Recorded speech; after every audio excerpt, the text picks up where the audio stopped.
Chapitre 25. Les hommes, dit le petit prince, ils s'enfournent dans les rapides, mais ils ne savent plus ce qu'ils cherchent. Alors ils s'agitent et tournent en rond. Et il ajouta, ce n'est pas la peine. Le puits que nous avions atteint ne ressemblait pas aux puits sahariens. Les puits sahariens sont de simples trous creusés dans le sable. Celui-là ressemblait à un puits de village.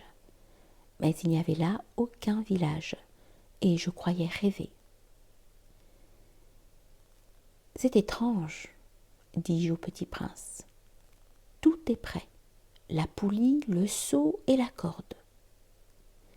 Il rit, toucha la corde, fit jouer la poulie, et la poulie gémit comme gémit une vieille girouette quand le vent a longtemps dormi. « Tu entends ?» dit le petit prince.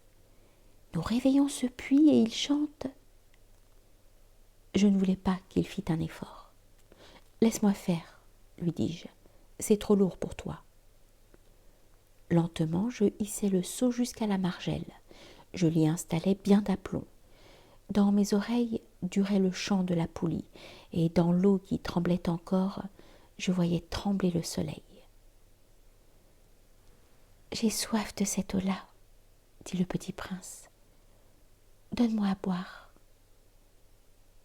Et je compris ce qu'il avait cherché. Je soulevai le seau jusqu'à ses lèvres. Il but les yeux fermés. C'était doux comme une fête. Cette eau était bien autre chose qu'un aliment. Elle était née de la marche sous les étoiles, du chant de la poulie, de l'effort de mes bras. Elle était bonne pour le cœur comme un cadeau.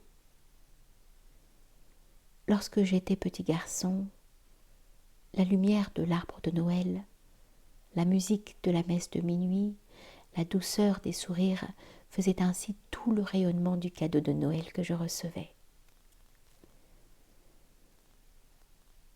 « Les hommes de chez toi, dit le petit prince, cultivent 5000 roses dans un même jardin, et ils n'y trouvent pas ce qu'ils cherchent. »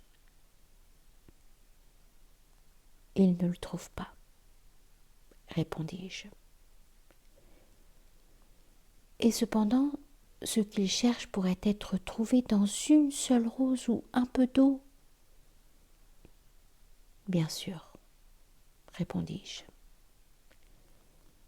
Et le petit prince ajouta, « Mais les yeux sont aveugles. Il faut chercher avec le cœur. » J'avais bu. Je respirais bien. Le sable au lever du jour est couleur de miel. J'étais heureux aussi de cette couleur de miel. Pourquoi fallait-il que j'eusse de la peine ?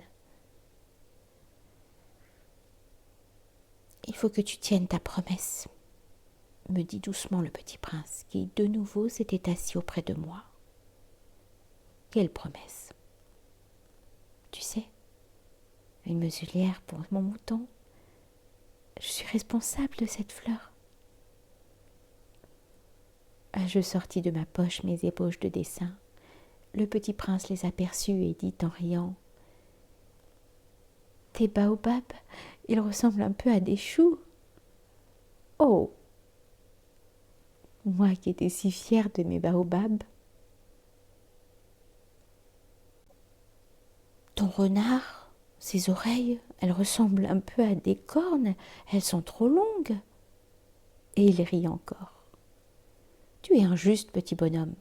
Je ne savais rien dessiner que les boas fermés et les boas ouverts. »« Oh, ça ira, dit-il. Les enfants savent. » Je crayonnai donc une muselière, et j'eus le cœur serré en la lui donnant. « Tu as des projets que j'ignore. » Mais il ne me répondit pas. Il me dit, « Tu sais, ma chute sur la terre, c'en sera demain l'anniversaire. » Puis après un silence, il dit encore, « J'étais tombé tout près d'ici. et il rougit. Et de nouveau, sans comprendre pourquoi, j'éprouvai un chagrin bizarre. Cependant, une question me vint. Alors ce n'est pas par hasard que le matin où je t'ai connu il y a 8 jours, tu te promenais comme ça, tout seul, à 1000 miles de toutes les régions habitées? Tu retournais vers le point de ta chute? Le petit prince rougit encore. Et j'ajoutai en hésitant,